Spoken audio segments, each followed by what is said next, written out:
Well, everyone's trying to survive financially and save money, but at this very moment, there are reports that the upper and middle class don't feel financially secure. Here to explain more is the president and CEO of Wilsey Asset Management, Brent Wilsey. Good morning, Brent. Good to be here. And this was so important because, people feel like, oh, I'm behind, I'm not doing as well as everybody else. And I saw these surveys. I thought this would help people financially to realize that, well, maybe you're not doing as bad as you think, but also to how to fix it as well. Okay. So, most kids, I'm going to go right down your bullet points here in your correspondence. Most don't feel their kids will have a better life. Yeah, and that was kind of a surprise because people work hard, have their kids do well and so forth. Well, actually about 86% now say they don't think their kids will have a better life than what they had. And that's up from 64% 7 years ago. So even though people are doing better and they just don't feel like it, oh, my poor kids aren't going to do as well. And I will say sometimes maybe they make it too easy for their kids. They need to maybe work a little bit harder. But that's how they feel. And they're working hard to do stuff. And they just feel like, no, my kids won't have a better life than I have. And it's worse than it was years ago. Well, everything is so much more expensive today. That's probably fueling a lot of that. But I remember my dad saying the same thing. Oh, things are so much more expensive now for you. I mean, we always feel it's worse for our kids. It's really not. They've got the same trials and tribulations that we went through as well. Okay, so here's the next one. Upper middle class has lost confidence in the economic system and the government. And this is one that did surprise me. And I know that, things look terrible and so forth, but it's now 65%.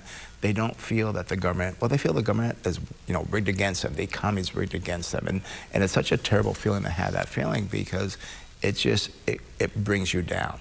But that is worse than it was just, back in 2017, it was only 29%. For some reason, people do feel like, wow, things are rigged against me, and how hard I try, I'm going to do it. Maybe it's the higher taxes, maybe partly because we live here in California, and this is a nationwide survey, but there's just things that I know I feel the same way, like, gosh, the government's against me, the economy's against me. It's hard sometimes. Yeah, okay, middle class is also concerned? Well, the middle class is also concerned as well because they're looking at things that, they have issues. And they're not as bad as they make them sound to be, but like 25% say they can't save beyond an emergency fund. Well, when I look at it, that's true, but the other 75% are. And also 25% of people say, well, I carry a credit card balance each month. I can't get it paid off, and I don't know how to get out of this. Well, again, that means 75% is paying off. So, and you do have these classes like the upper middle class. That's like 150,000, about 250,000. The middle class is probably about 85,000, about 150. So I mean, you're trying to look at this and how can I get ahead? Well, there's going to be certain places, and again, this is nationwide. Much different economic situation in like Arkansas than here in San Diego. Oh, it's way different here. Yeah. California's out of control. And also too, the family. If you're one family or just a couple, you're doing pretty well. You got 2, 3 kids. It's a little bit harder for you. Yeah.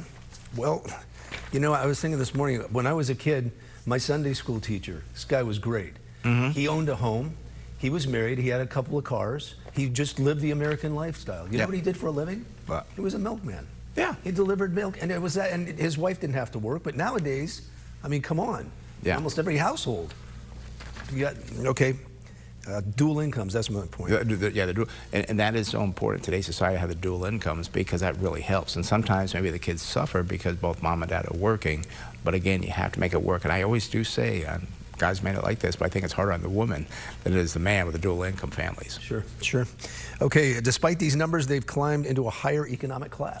Yeah, and this was one thing that surprised me. That's what I'm kind of talking about, how people feel. Yeah. Even though they feel like, oh, I'm not doing well, things are difficult and so forth, 75% of those people have moved up one class, economic class, than when they grew up in. So even though they think they're not doing well, they are doing pretty well. And I got to point out to people, I mean, it is very hard to do that. I mean, you've got to work hard. You got to work long. I mean, you can't work 40 hours a week and expect to get ahead. So it takes a little bit more than that.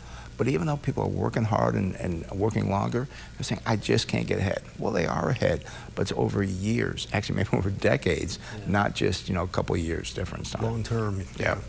Okay, and lastly, the middle class is losing faith in four-year college degrees. We've heard a lot about this lately. I've talked about this before, and now about 33% of people in the middle class say, I don't think it's worthwhile sending my child, my son or daughter, to four-year school because it's expensive, the tuition, all these things add up, and they're just not getting ahead as much because right now trade schools are doing much better. I mean, there's a lot of jobs that the lower end jobs being replaced by AI, so it's not working very well.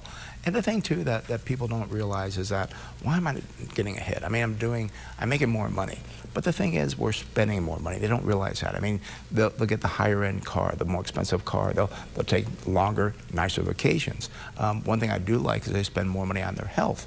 They work on their health, their fitness, and the things now you can spend money on, it's not covered by insurance, which is these scans, like by companies called like Image One, where they can scan your heart and arteries and find out, oh, you've got blockage before it happens. So there's positive things like this you can do, but it's going to cost you more money. It's going to make you feel like I'm behind, but you're really not. You've got much more of a nicer car, better health, better vacations, but you're not going to feel that way. So relax a little bit. I mean, I don't want you to stop working, but just relax a little bit. You're probably doing okay. You might not need that high-end car. You might not, yeah, maybe not get the Cadillac, get the nice Chevy, that's the upgraded. Yeah. I heard somebody once say, and the problem we have in America is we spend money we don't have to buy things we don't need to impress people we don't know. That's true. And you know, one thing I will say it does help our society do better, because we always are trying to get better and better. Yeah. As opposed to saying, I'm comfortable. I mean, most people, that's just our society. That's a capitalist society. Yeah. That's why we have things where you want to do better, but you're going to work harder, but you'll never quite feel satisfied. Wow. Good stuff. Brent Wilsey, Wilsey Asset Management. Good stuff. Thanks, Brent. Thank you. You're welcome.